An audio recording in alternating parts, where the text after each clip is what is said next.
Hey guys, welcome back to Two Awesome Men. Another month of 2019 has come to an end, and with that, it's time for me to rank all 5 movies I saw in June.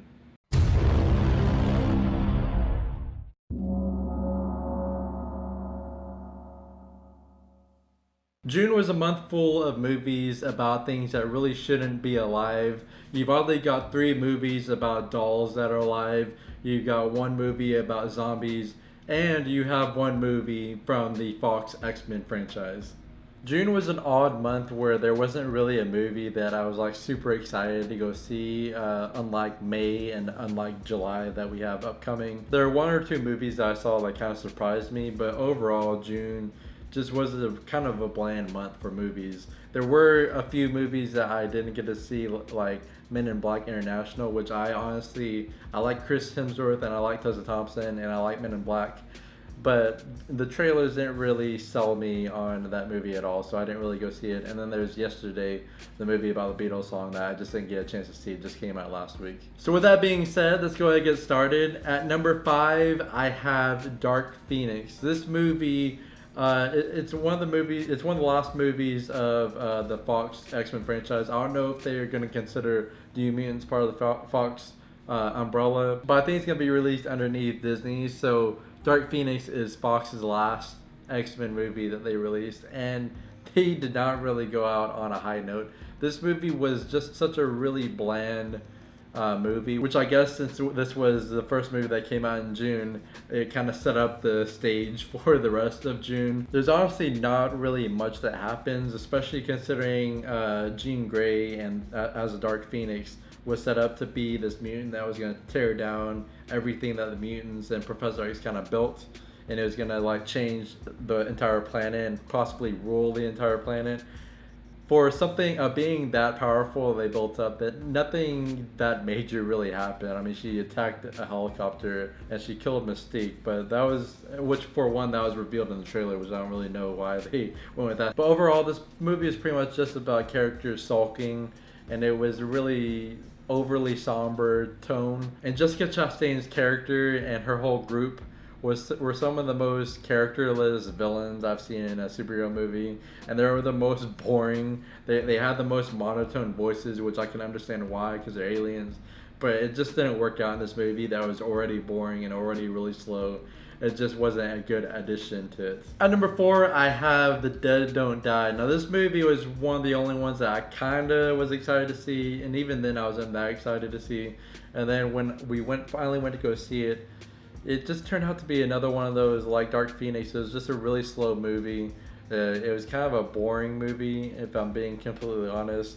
Not much happens in it either. But the thing I can say that sets this apart from Dark Phoenix is I can see geniusness in this movie, and I wish this movie went more for those genius moments, because the rest of it were just a bunch of nothing, really. Adam Driver and Bill Murray were a terrific combo, and I really wish they would have used those 2 characters and those 2 actors more in this movie. They're in it quite a bit, but at the same time, they kind of underutilize them, considering they're the funniest parts of the movie, and any other scene that didn't have them in it kind of really drug on and were some of the more boring parts of the movie. Number 3, I have Child's Play. Now, this movie and the movie I have in the number 2 spot, they kind of go hand in hand. I really had a hard time deciding which one I was going to put in the number 2 spot. So really, I kind of like them pretty equally. They both have pretty much the same amount of pros and the same amount of negatives. This movie, I've never really been a huge Chucky fan. I've only seen really the first one, and that was a long time ago,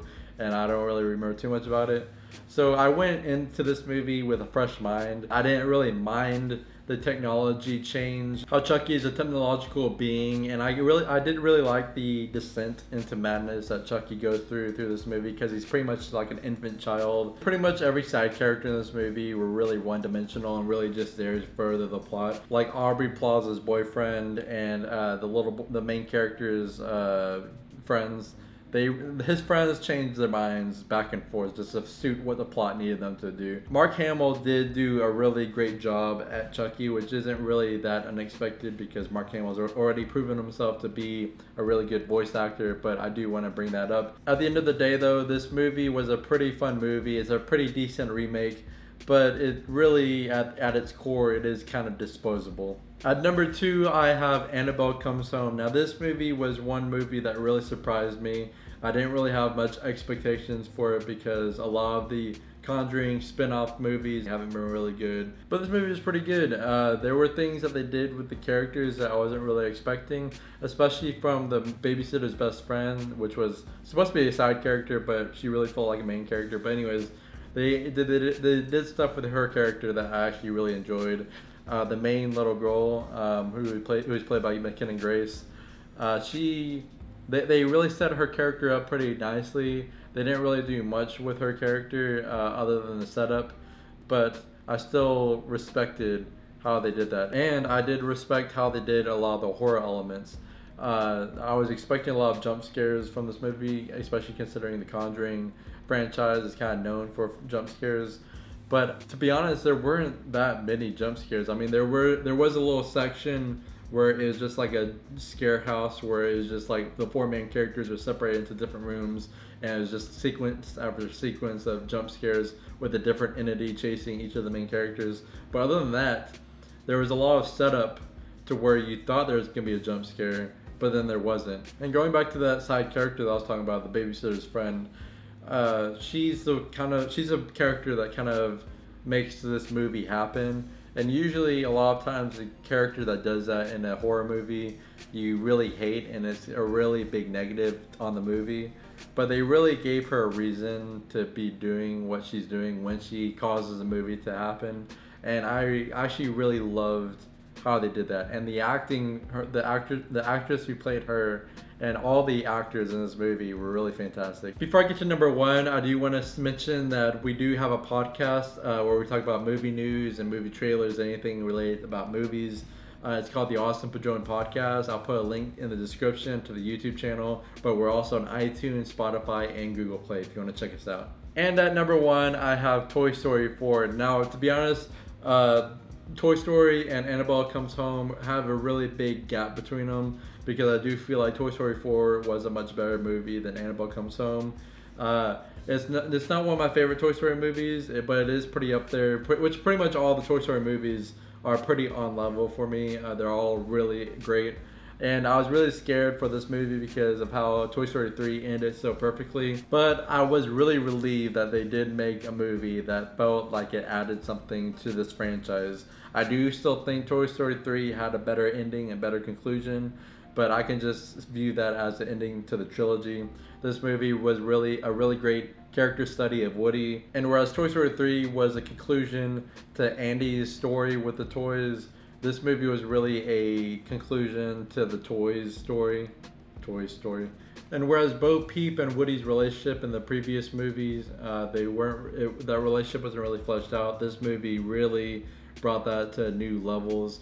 All the side characters that were introduced, Doom Kaboom, Key and Peele's, plush toys, everybody, all the side characters were amazing additions to this movie. They were all funny. A lot of the comedy in general was really funny in this movie. This movie takes animation to another level. There were some things that just look so realistic, namely the beginning sequence in the rain. There's raindrops on the characters and just look completely real. There's a cat that looks like they just took a video of a cat. It's just mind-blowing the levels that Pixar brings to animation with every movie that they release. Alright guys, that has been my rank list of the 5 movies I saw in June. Go ahead and comment below. Tell me what your favorite movies of this past month were. Maybe tell me if you agree or disagree with some of the things I have on my list.